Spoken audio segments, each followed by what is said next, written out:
So, ayun, for today's video, may pupuntahan tayong misyon. Ang misyon natin ay kumuha ng sahod. Hindi sa akin, hindi sa kanya, kundi sa kanya. Ayan, kay tatay. Ayan, so, kukuha tayo ng sahod. By the way, meron nga pala kaming binibenta. Boss na hindi po boss ngayong hapon. So, tamang pakit lang muna at naglalakad sa hallway. Tamang smile lang siya, kala mo naman talaga. Pero before tayo pumunta, syempre kunin muna natin yung sinampay. Baka umulan ng di oras, edi nabasa pa, sayang ang pagpapatuyo.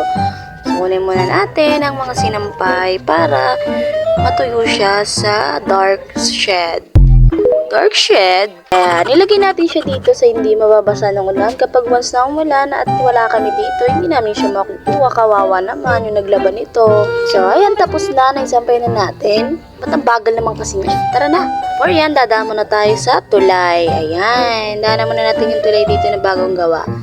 So, akala mo talaga sila nakabinyag ng tulay, oh. Ayan, so habang naglalakad kami, for the view muna, syempre, papakita ko na rin sa inyo yung lugar dito, diba? So, sobrang aliwalas nga pala dito, guys. Makikita mo naman. Sila para ka lamang nasa gubat. Ayan. So, hi nga pala sa inyo. Ayan, so naglalakad na kami papunta sa paroroonan pala. So, ayan nga, habang naglalakad ay nakakita namin yung pinagkakautangan namin. Ano po yung pagbalik na lang po. Magbayad-bayad kasi ha. Ayan na nga guys, pataas na nga pala kami at papunta na kami sa aming paroroonan kung saan kukuha kami ng sahod. Napakalayo nga pala dito guys, wala kaming motor at nakakaingit sila. Siyempre, exercise na rin to. Aba, nagkakataba na tayo sa katawan. Kailangan na natin magbawas ng timbang. Ang totoo niyan, wala talaga tayong pamamasahe. So, pag-akit nga pala namin, makikita mo dito yung view na napakaganda. Makikita mo naman dito yung view dito sa taas ng lugar na to. Ayan, guys, makikita niyo para ka nasa heaven. Hindi, joke lang. Siyempre, makikita mo dito yung view pag once na gusto mo manood kasama yung jowa mo ng sunset, dito kayo manood. Ang kaso lang, walang jowa, kaya sana all na lang po. Pasensya na guys, medyo malumot, pero ito yung payo ko sa'yo. Alam mo kahit gano'ng kalungkot ang buhay, huwag kang sasayaw ng maybe this time. Parang may naamoy ako hindi maganda. Pero ito pa, may payo ko sa'yo. Darating yung araw, nilalapit na lang sa akin. Nasabihin, Idol, ka-picture, pinapanood kita lagi. Wow naman! Wow! Wow! Napapanood kita. Diba? Pawis-pawisan na. Init, be. Eto na naman ako, masyadong maeme sa buhay, kaya sayawan na lang kitang do you mind? And when you're living in this country, do you see how beautiful the world is thee? Dota English yun, kala mo may kasabihang ganun. Wala. Yeah, sobrang ganda nga pala dito at nakikita niyo naman yung kalsada, napakalabak at walang traffic. Ang traffic kasi wala naman talagang jeep dito. Tricycle at motor lang, syempre. Kaya paglaki ko, bibili ako ng motor para makapag-rides ako dito. Ang kaso lang, na-realize ko, malaki na nga pala ako pero wala pa rin ako pambiling motor. Ayan guys, so andito na tayo sa Welcome Puerta. Purok ba? At ayun na nga, kung ano na nababasa ko, nagugutom na ako, gusto ko na kumain ng fishball. At ayun nga guys, muntik na ako mapamuna, buti na lang nasa tapat ako ng simbahan.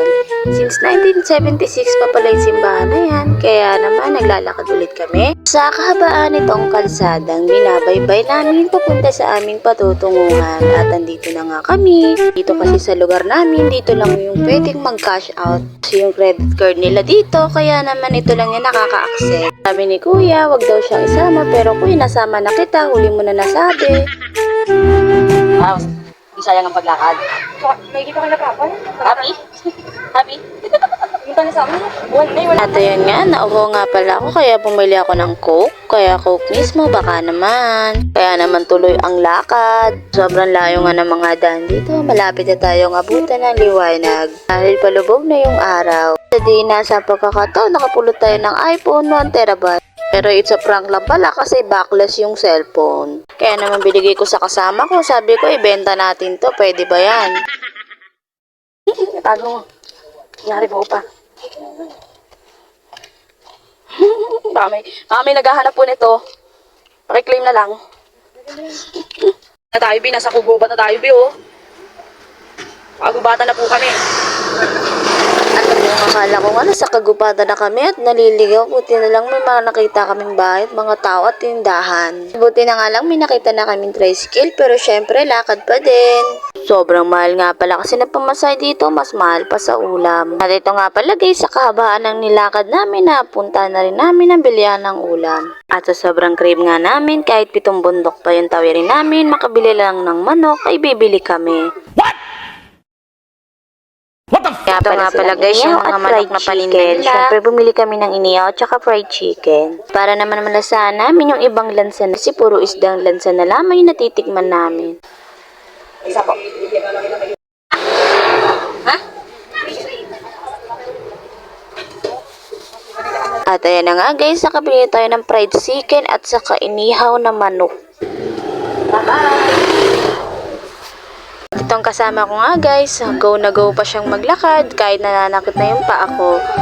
Sobrang payat kasi niya kaya talagang napaka-durable ng katawan niyan sa labas. Sabi niya may bibilin pa daw kami kaya naman dumiretso ulit kami dito para bumili. Hindi ng damit kundi nitong chicken balls. Nakot on ice ko kasi to kasi nga talagang mukhang masarap siya. Akala ko nga nung una dessert to, yung graham balls, pero nung pagtanong namin, chicken balls pala. Kaya naman na-intriga kami, kaya naman nikman na namin para matesting. Kasi mukhang okay naman tong ipantinda kasi 2 piso lang ito. Pangmasa yung presyo, kaya naman parang mas okay gayahin o masarap ito gayahin. Ayan. Kinoted ko lang to sa gravy guys at gulat talaga ako sa lasa nitong gravy guys. Grabe!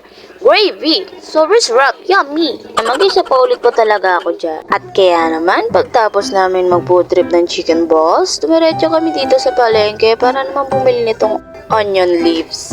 Ito ay dahong legal nga po guys, kaya wag ninyo po akong tutularan. Kaya naman pagkabili namin, diretso na nga pala kami dito sa butika para bumili ng facial tissue at saka ng mefenamic. Kaya ko nang gustong bumili nitong facial tissue, kaya lang wala dito sa barangay na tinutuluyan namin. Pagkatapos nga namin bumili ay dumiretso na kagad kami dito sa lutong bahay. Bumili naman kami dito ng ulam, nangingin na rin ng sabaw para naman masarap-sarap lunukin yung kanin habang may kinakain na fried chicken. At ito na nga pala guys yung pinamili namin. Hindi nga pala na-videoan yung iba pero ito na, namili na kami ng aming pangtinda. At na nga kami dito ng madaling araw na mukhang hapon. At sa punto na nga to guys, sa layo-layo ng nilakad namin parang ayaw na naming umuwi. Dito na lang kami sa tabi ng kalsada. 1,000 years later. What a road. What a road. Ginabi na kami.